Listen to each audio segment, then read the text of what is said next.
The astronomers have long been the leading theorists on the possibility of life in outer space.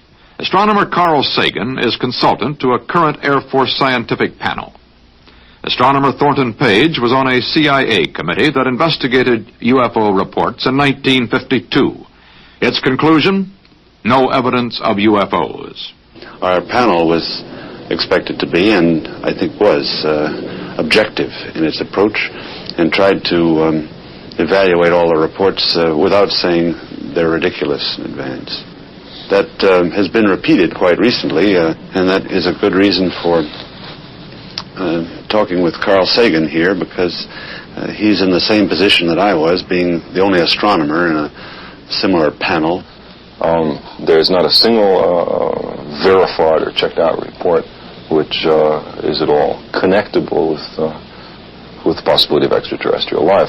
It doesn't say that I think extraterrestrial life is impossible. Quite the contrary. I think that many of the stars in the sky have planetary systems. We know enough now about the origin of life to make it appear likely that life arises naturally on the vast bulk of these planets.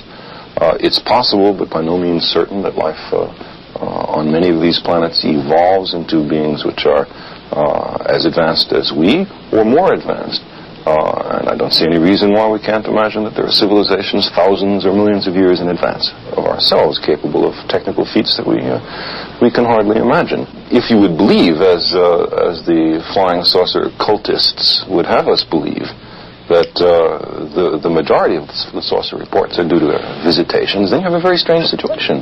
That means several spaceships are coming to the Earth over interstellar distances every day, as if all the anthropologists in the world were to converge on one of the Andaman Islands in the Indian Ocean because they just invented the fishnet there or something.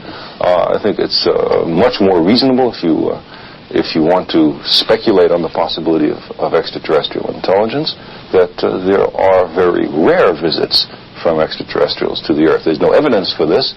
I just say that's not implausible. But to have several visits a day, I think, is straining credulity. I think a key to what's behind the real belief in flying saucers is most easily obtained if you look at the contact myths. There are several hundred people in the United States who claim to have had personal contact with the inhabitants of flying saucers who have landed. And if you examine these myths, you find that there are some peculiar regularities. The inhabitants of saucers are benevolent. I mean, they're really concerned for our well-being. They're omnipotent, extremely powerful, omniscient, extremely knowledgeable, and they often wear long white robes. Now, this combination is something I've heard in another context. This isn't science, this is religion. And what I suspect is happening is this. We live in very unsettled times.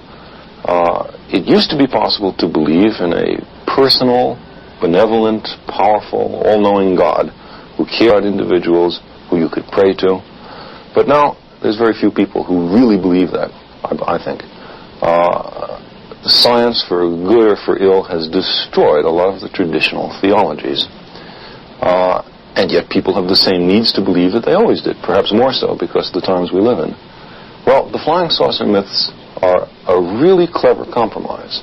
It's a way of having beings that come from the sky, that are worried about us, that are powerful, that are going to step in and prevent us from destroying ourselves, as we very well might, and yet have it in the cloak of science, so that no one can say nonsense that doesn't match science. It's all very pseudo-scientific.